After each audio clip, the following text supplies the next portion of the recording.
Magkano ang isang view sa YouTube? Magkano ang kinikita ng mga YouTuber? Kapatid, yan ang aalamin natin sa video ito. Sasama natin kung paano nga ba kumita sa YouTube. Dahil ikaw nanonood ngayon, alam mo bang kaya mo din kumita dito ng mas malaking halaga? Welcome mga best. Sa video ito, pag-uusapan natin kung magkano ang isang views at magkano ang kinikita ng isang YouTuber sa YouTube. Pero bago natin yan simulan, at kung bago ka pa lang sa channel ko at gusto mo ng mga ganitong video, ay mag-subscribe ka na para maging updated ka sa mga features upload natin. Nag-upload ako ng isa o higit pa sa isang linggo. At kung may gusto ka namang ibang kwento o di kaya ipasaliksik o mag-comment ka lamang sa ibaba ng video ito. Maraming salamat. YouTube, kapatid, unahin na natin kung paano nga ba kumikita ng isang YouTuber sa YouTube. Ang unang pinagkukunan ng isang vlogger ay ang Google AdSense o di kaya mga advertisement na kinikita mo na kung manonood ka. O kaya mga commercial na makikita mo. Kapatid, hindi kumikita ang isang vlogger base sa like, comment, and share. Mas lalong hindi kumikita ang isang YouTuber na subscribe. Dahil ang subscriber ay nakabase lamang sa dami ng mga nakafollow ng iyong channel. Kumikita ang isang YouTuber dahil sa mga advertisement. Kung wala ka dito ay hindi kikita ang YouTube mo. Paano nga ba kumita sa YouTube? Kapatid, ang kinakailangan mo lamang gawin ay gumawa ng isang YouTube account at Google AdSense account. Yan lamang ang dalawang gagawin mo. Pero best, need mong i-connect ang YouTube mo sa Google AdSense. Pero napakadali lang yan.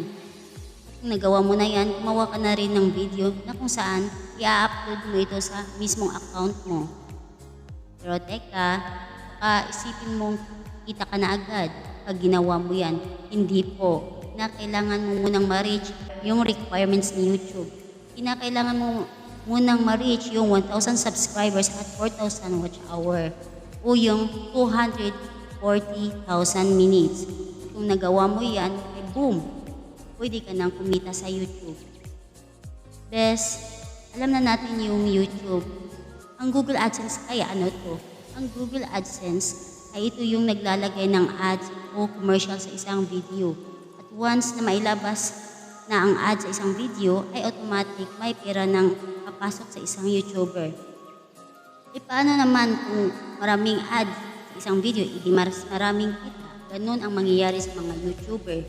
Best, kapag ang video mo ay tatagal naman ng 7 minutes at 9 seconds, ang ads niyan ay isa lamang.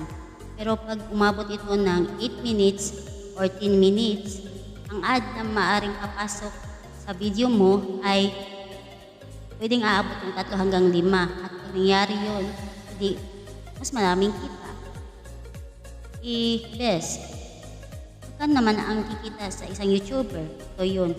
Alam mo ba na mas malaki ang kita sa United States kaysa sa Pinas?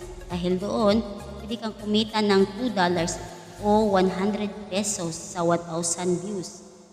Dito sa Pinas, maaari kang kumita ng $0.5 o 25 pesos sa 1,000 views. Napakababa. Kaya ang maaari mong gawin ay magparami ng mga views para mas malaki ang kita mo sa YouTube. Best, magkano naman ang kinikita ng 1 million views? Ang maaaring magkita sa 1 million views ay 25,000 pataas. Depende na lang ito kung gaano kabilis ang pag-angat ng views ng isang videos.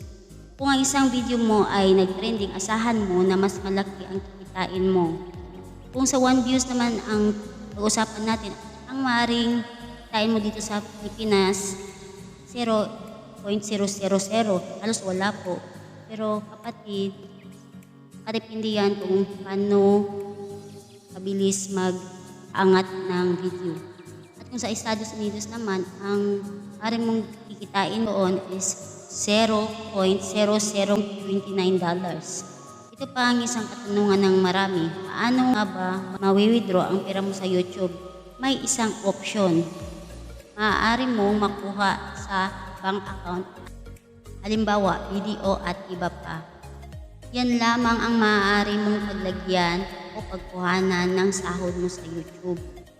Ang kinakailangan mo lamang sa YouTube ay tiyaga at pasensya. Samahan mo na rin ng pagdarasal para laging may nakaalalay sa'yo. Kaya ikaw, bakit hindi mo subukan? Malay mo, para sa'yo pala ang YouTube. So ngayon bes, nakita mo na kung paano kumita sa YouTube.